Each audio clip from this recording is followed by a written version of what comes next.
Welcome to the UO Today podcast, conversations that offer a glimpse into the heart of the humanities at the University of Oregon.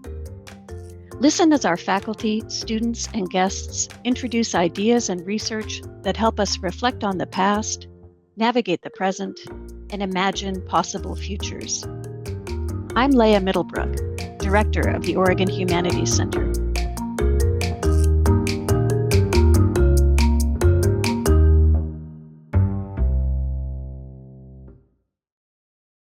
My guest today is Diane Mizrachi, the Librarian for Social Sciences and Jewish and Israel Studies at the Charles E. Young Research Library at UCLA. In 2014, she initiated and led the Academic Reading Format International Study, which explores university students' attitudes towards reading academic texts in print and electronic formats. Beginning in 2021, Mizrachi uncovered dozens of Nazi-looted books in UCLA's collections, sparking new research into their histories. As a guest of the University of Oregon Libraries, Mizrachi will give a talk titled Journeys and Destinies, the Discovery of Nazi-Looted Books in the UCLA Library and its Repercussions. The talk will take place on November 20th, 2025. Diane Mizrachi, thank you so much for coming on the show. Thank you for having me. I'm thrilled to be here. Tell us a little bit about your background and what led to your interest in library science. Sure. So I grew up in Rancho Palos Verdes, which is just outside of Los Angeles. And we were very fortunate to have excellent public libraries, which I started visiting with my mother at an early age, as well as excellent school libraries. And I always loved going and using them. And I thought, oh, it would be really cool to be a librarian.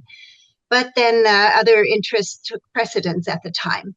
So I was over 30 years old when I finally had the opportunity to attend library school. This happened to be while we were living in Israel, and I attended a graduate certificate program at Bar-Ilan University, which allowed me to begin work at a teacher's college called Beit Barrel.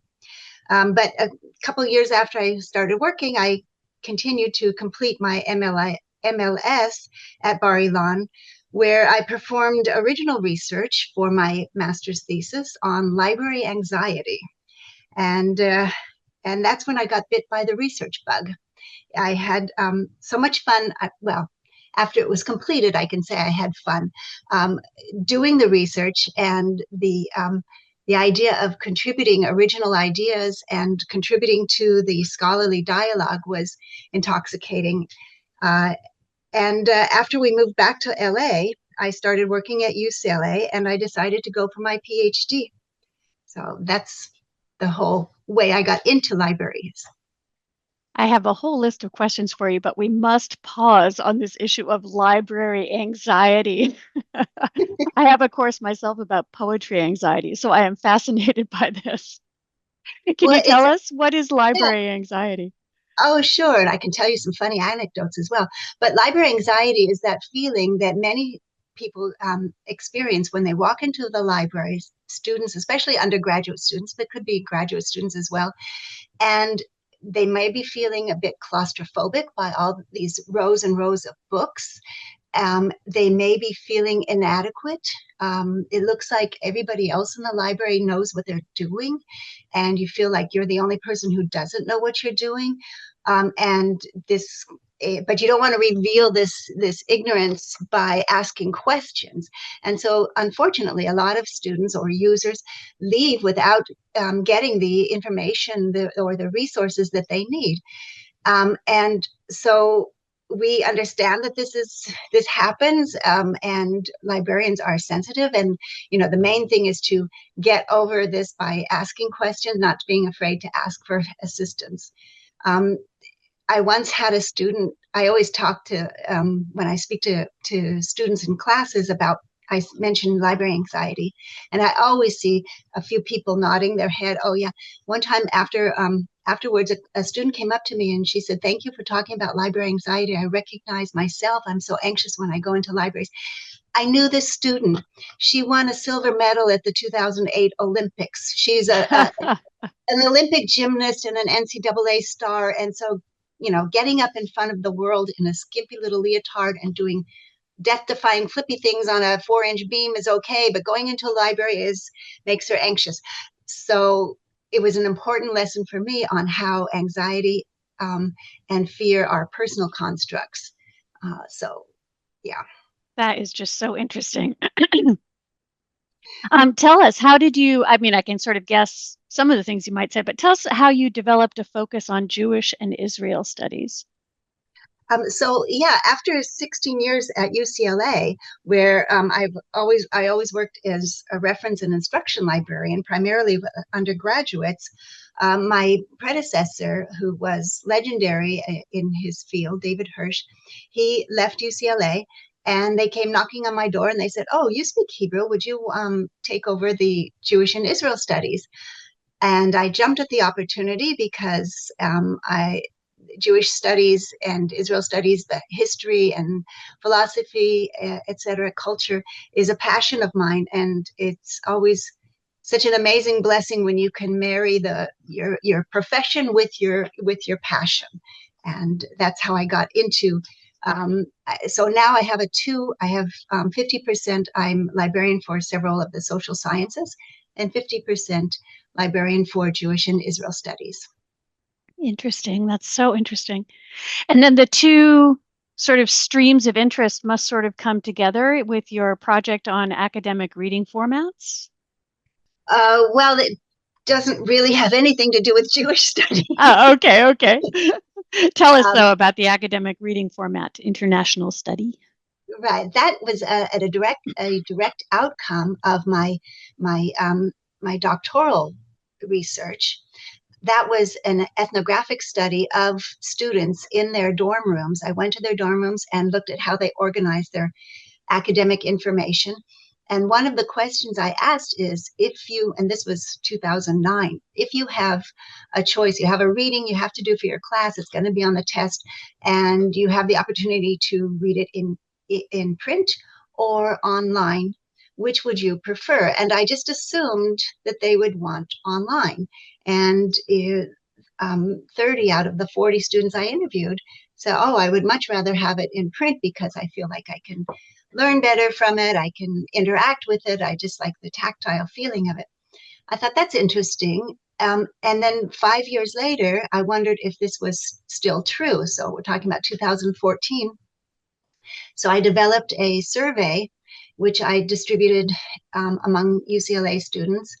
And there were close to 400 responses. And again, approximately 70% of the responders said that they would prefer print over electronic.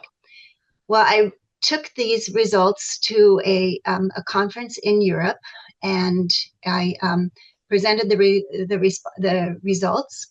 And afterwards, several researchers from different countries said, "I'd like to do that replicate that study in my institution. And we've got this network, this international network, so maybe we'll do it internationally." And so it just kind of snowballed. And in the end, we had researchers from 33 countries, and we amalgamated data from over 21,000 students. And that's where I happened to meet Alicia Salaz at the time, because she was involved in that project. And Alicia and I have taken it further with other just drawing on that data and looking not just at the statistics, but at the what the students, what the responders wrote, why they prefer this, why they prefer that, and when this, when that. And we developed a model for predicting when readers would prefer print or electronic. We measured students' attitudes and behaviors during COVID. We wondered if that might make a difference. We're getting ready to do a final follow-up study. And just last April, Alicia and I and an actor friend published a study of professional actors' preferences for reading in print or electronic when they are preparing for a role, because it's not exactly academic reading, but they certainly have to absorb the text. And so we wondered how the format might impact their habits and behaviors. So yeah, we've been working on that for over 10 years now. That is so interesting. As you were speaking, I was wondering about impacts of the pandemic on reading preferences. Do you have results, or are you still working on that data? Oh no, that was published. Oh, We great. wondered, yeah, we wondered if because the students at that time did not have a choice, they couldn't come into the library eh, and use the print resources. They were forced to use electronic almost exclusively. So we wondered, well, maybe they developed habits and that they found, okay, I can do this. I prefer this. Um, and this was simply not the case. And the responses were, I miss the library. I miss the books. I miss feeling again, the tactile, the holding the print. I'm so sick of looking at the screen for 8 hours a day. I need something that's physical. And we did with colleagues in the UK. We developed the instrument together, and they did their own study using the same instrument, and the results were amazingly consistent, almost word for word, some of these responses. So now this follow-up that I hope to get moving on in the winter, that we hope to see if how much or whether significantly the preferences and behaviors and have changed. That is so interesting. So what we might do at the end of the show is ask you if you can send us the references to some of the articles, so we can put them up in the show notes, because I have a feeling that our listeners would really like to read those studies. Oh yes, I certainly want to do that myself. of course. So you are coming to the University of Oregon to talk about your discovery of Nazi looted books in UCLA's library.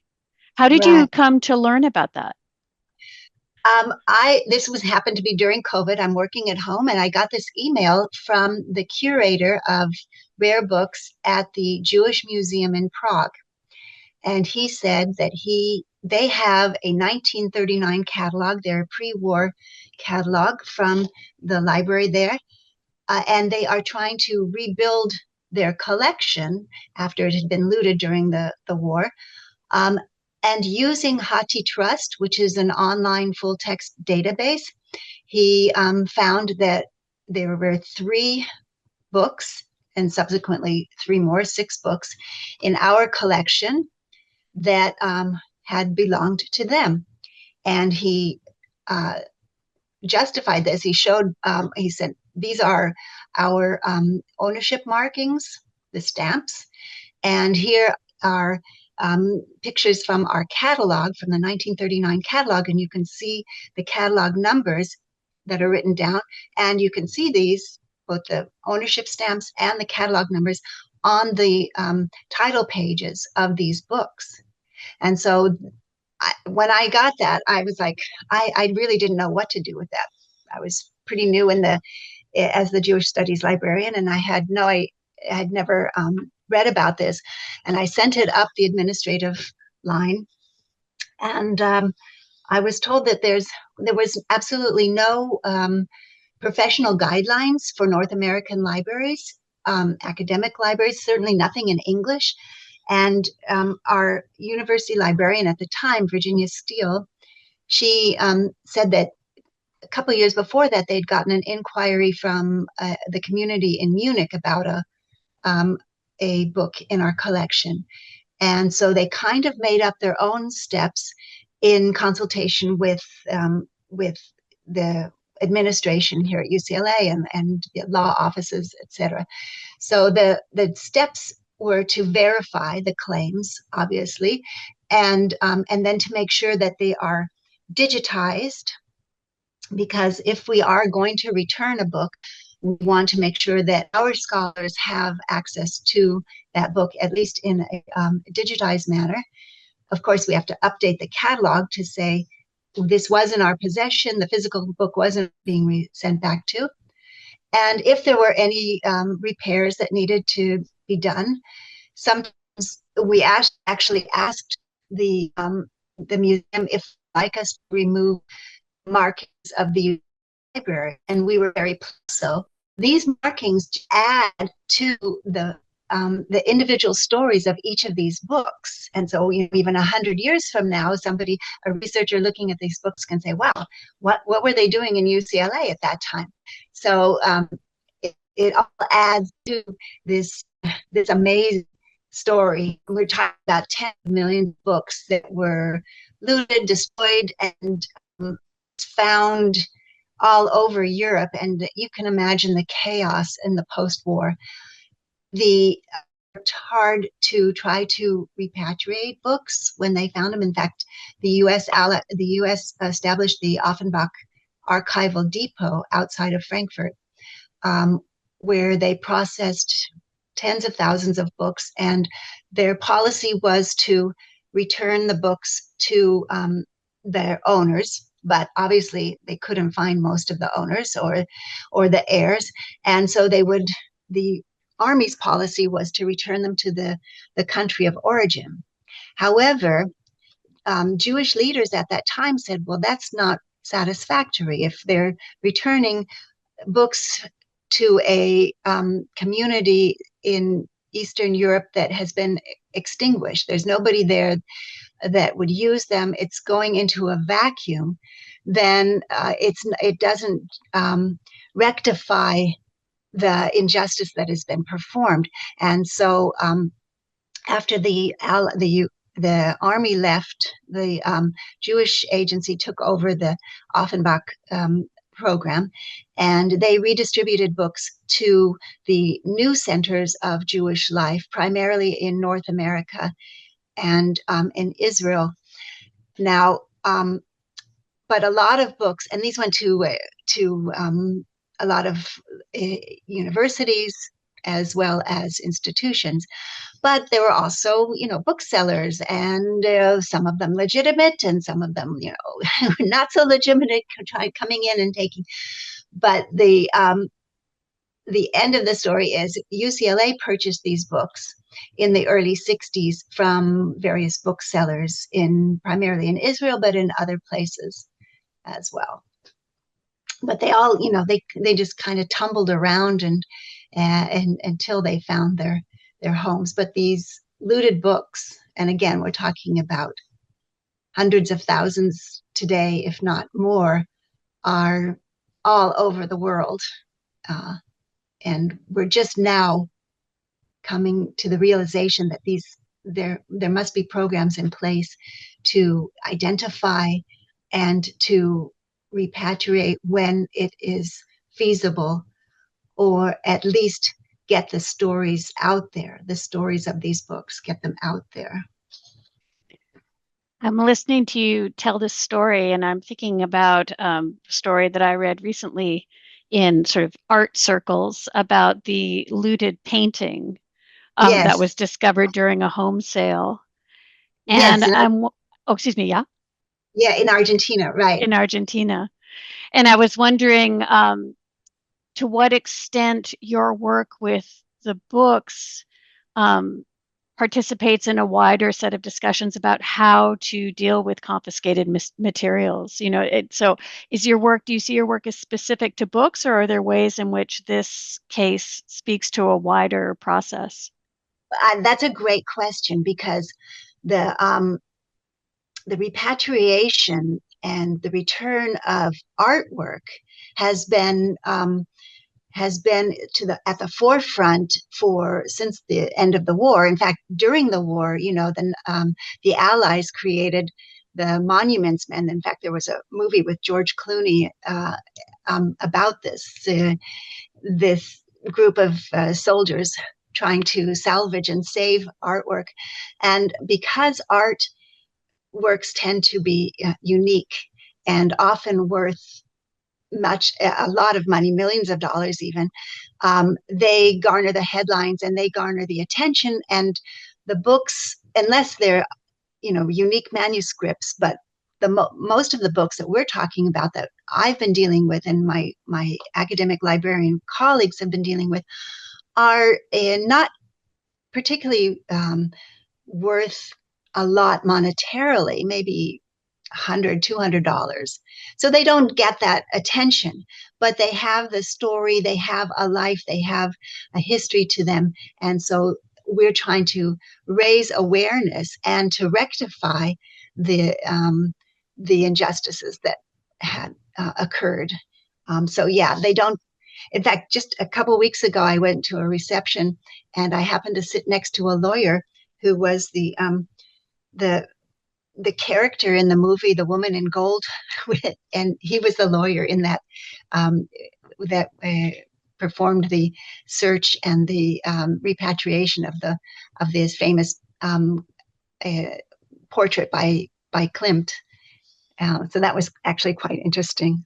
And he's like, books? What's going on with books? You know, these books are a couple. They're peanuts compared to these amazing pieces of art, but they still have the story, and they still have the need to call their attention and to keep the story of their owners and the books alive. It is going to be great to hear you give your talk on November 20th. I really look forward to your visit to campus. Thank you. I'm really looking forward to talking to and meeting everybody there. Yeah. I've been speaking with Diane Mizrachi, the librarian for social sciences and Jewish and Israel studies at the Charles E. Young Research Library at UCLA. On November 20th, 2025, she will give a talk titled Journeys and Destinies, the discovery of Nazi-looted books in the UCLA Library and its repercussions, as a guest of the University of Oregon Libraries. Thank you, Diane. Thank you.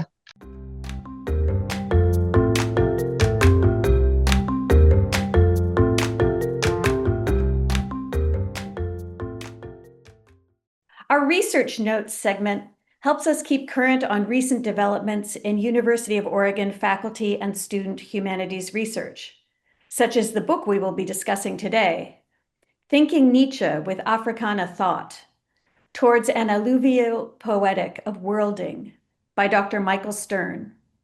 The book was published by Bloomsbury Press in 2025 as part of its New Directions in German Studies series. Michael Stern is an associate professor of German and Scandinavian in the Schnitzer School of Global Studies and Languages at the University of Oregon. Michael, thank you so much for coming on the show. You're welcome. Thanks for having me. Tell us a bit about your research focus. Well, it's been an evolutionary process in that I came to school late, and I was really fascinated with the 19th century because when I started many moons ago, it seemed like the problems of the 19th century were still with us. And my first project was really within field. I was looking at Nietzsche, the early reception of Nietzsche. And the thing that started to fascinate me at that moment was something I called the bourgeois uncanny. In our cultures, we have this real tension between particular human beings and the group. And the bourgeois uncanny was a theoretical, it's not bourgeois like our students say, it's a historical class, right? And it was something that investigated the way our definition of individuality is a collective definition. And you could see in the early 19th century, things like Poe's William Wilson, etc., there's this real panic around mass culture and identity, in which the particularity of the human being starts to become subsumed. And one of the things you get as a result are these individualistic male writers like Strindberg and Nietzsche that I looked at that had this kind of testosteronic panic about early feminism and the death of patriarchy and things like that. So what I started to look at was 19th century Europe. So my next project really was to look at this tension again. How did European thought subsume other cultures through its expansion? And what was the tension for people in other places when they looked at this definition of who they were from the outside, while they were making their own worlds, while they were creating art, while they were having family life, while they had religious beliefs. And so I became very interested in the way worlds are formed both aesthetically, both in through art, and the way these forms and these stories bleed out into our everyday existence. So I was starting on that project and I had a rather severe illness, and I had some time to really think about my own mortality and my own way of thinking. And that really put the fire under me to write a comparative analysis that was based on listening as opposed to mastering, that was based on the reception of thought between lineages, not cultures. I didn't want to get that big, and not traditions. I didn't want to reduce variation to singularity, but between lineages of thought that were in relation to each other as opposed to being compared. So, as a graduate student, I noticed in Nietzsche that relationships between ideas and their confrontations or collisions or interactions were really how we formed our thoughts. And so I decided to play that out in a study of Africa and Europe in in late 19th century and also during the decolonial period as it happened. That's a great way to set up the book. So, I'm interested in following through. Tell us now about thinking Nietzsche with Africana thought. So this was a long project. It was such a long project it got me in trouble. But I really did not want to tell Africans who they were or how they thought. But I was very interested in the relationship between a philosopher of expansion, reinterpretation, and domination, a critic of modernity who talks about the creative act of destruction, which very much describes modernity, and as his thought related to what I consider to be the emergence of modernity through uh, Columbus's voyages and the formation of the ocean from a vast in between to a nexus of the trade in human beings and expansion of political entities, right? I also was really interested in human world making, how it was that this world making that destroys, which we call modernity, was part and parcel of the colonial project, and how in the colonial project, people who were colonized experienced really the destruction of their worlds, but not a complete destruction, because there's always traces and things that we carry, which brought me to an insight that I hope solves a problem, which I call memnotopia, embodied memnotopia. And what that is it's my solution to the debate of culture and nature. You see in a lot of writings about race and colonialization and the diaspora, people talk about whether culture is is carried or whether it's not, whether or not there's an essential, whether or not racial classifications are true or not, whether or not this is about me and you wouldn't understand. And I thought there's things we carry in our bodies. There's things we carry in our lineages. There's gestures, there's accents, there's dispositions. And so I looked at this concept of memnotopia in the production of art and in language, and tried to discern how the mediations that destroyed worlds but left traces could be reconfigured in what I call a poetics of the alluvia. Now, the alluvia is a concept that comes from thinkers like Edouard Glissant, Ngugi wa Thiong'o, Achille Mbembe. And what they use is this metaphor of where rivers meet the ocean as a place where there is knowledge that is buried and yet to emerge. And of course, an alluvia has silt, and silt comes from all over the world to a locality. So I thought it was an appropriate metaphor to write in a different way, one that did not try to impose one paradigm on another, but allowed their conflation, their flowing together like the ocean and a river delta.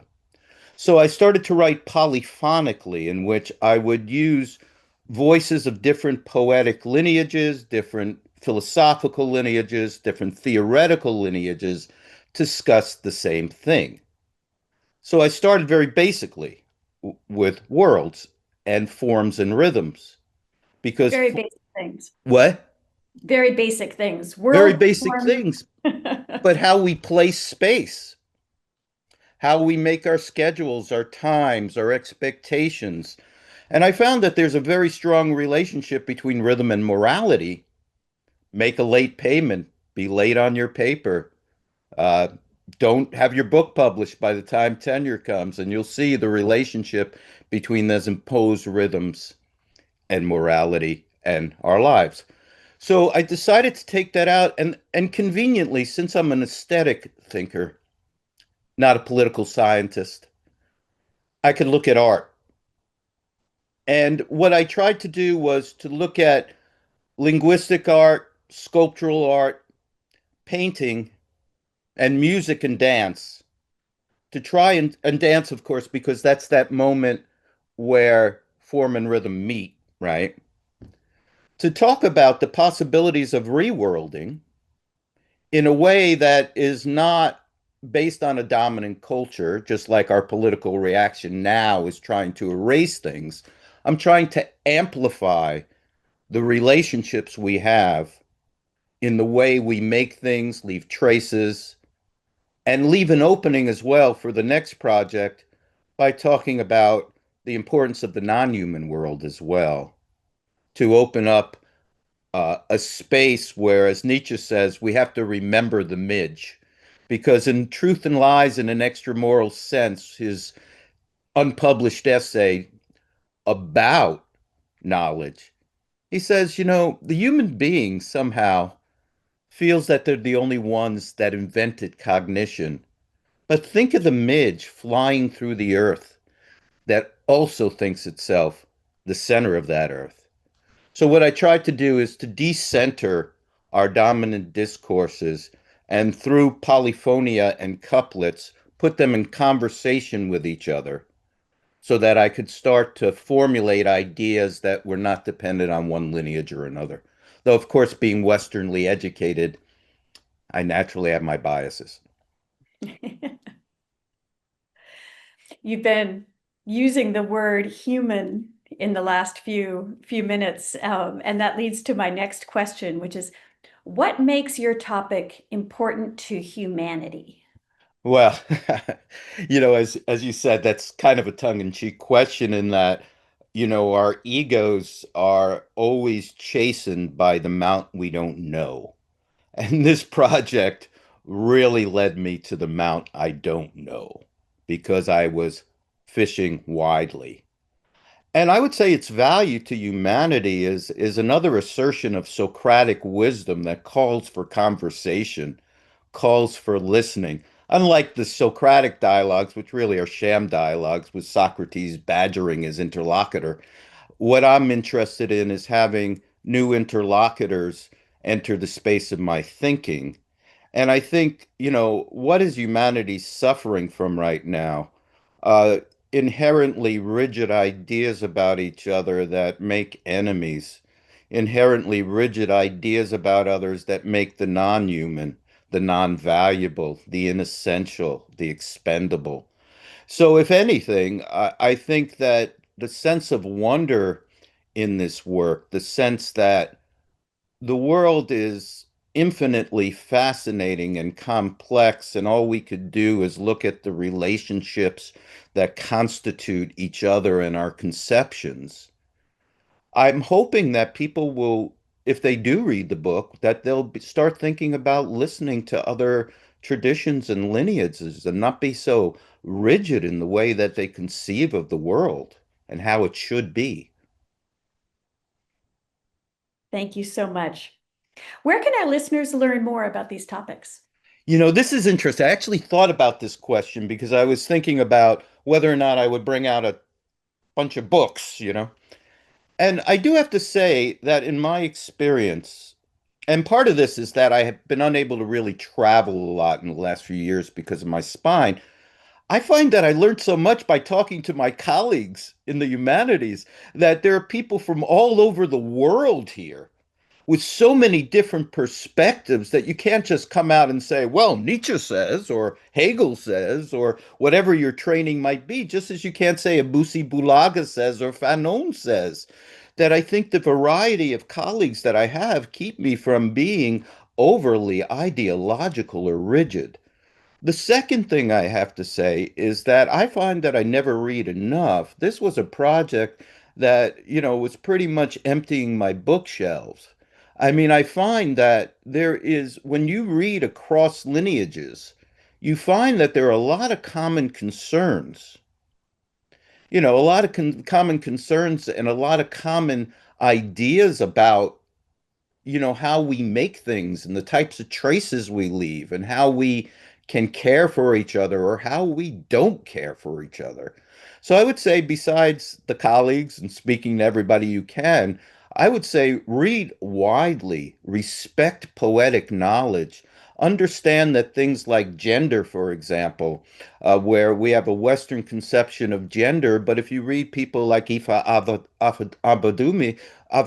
or uh, Yoreki about gender, you see that gender is not a universal concept.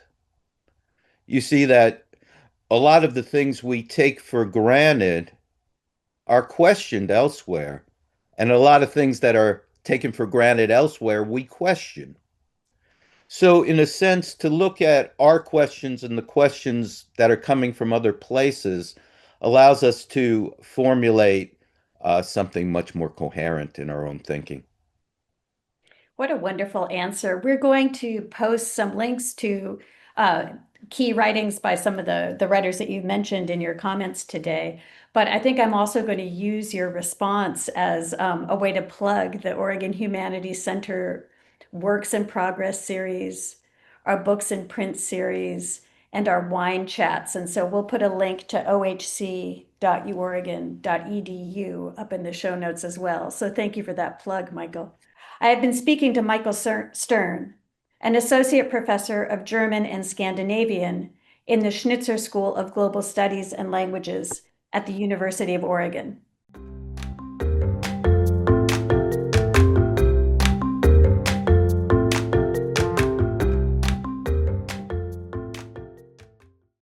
Our undergraduate perspective segment features the voices of up-and-coming UO undergraduate humanities researchers who bring the vibrancy of their work into view and into hearing for the UO and our wider community. Let's take a listen. A week into my freshman year of college, I stumbled into a topic that was so familiar, even though I had never heard of it before. I grew up as a lesbian in rural Oregon, always seeking connections to my identity or the history of those like me. I didn't find those connections until I was sitting in a class seminar in my first week of college. My professor told us that in the 70s and 80s, communities of lesbians formed in parts of rural Oregon, living collectively in women's lands. These groups brought ideas of social justice and feminism, living on separatist lands that forbid any man from stepping foot. This intriguing local history has stuck with me. Because of my interest in library science, I applied for the Humanities Undergraduate Archival Fellowship during my junior year. With the fellowship, I learned an introduction to archival theory and worked in the processing room of UO Special Collections, located in the night library. In a temperature and humidity-controlled room a few steps away from the rich archive of university history, I was assigned a collection of records to work with. I surveyed the material, created a processing plan, and then sorted documents into folders and boxes according to my plan. To my surprise, when I finished my first collection, the second one I was assigned to was the Oregon Women's Land Trust, one of the very groups I had learned about my freshman year. I got to sift through journals filled with passionate love letters, feminist and queer publications over the span of 30 years, and meeting notes held together with rusty paper clips.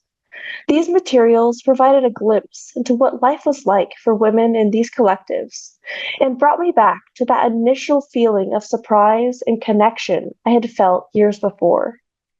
As I worked with the material and then uploaded the descriptive information into the archives database, I felt the impact of such work. These pieces of history are now available for any researcher to request.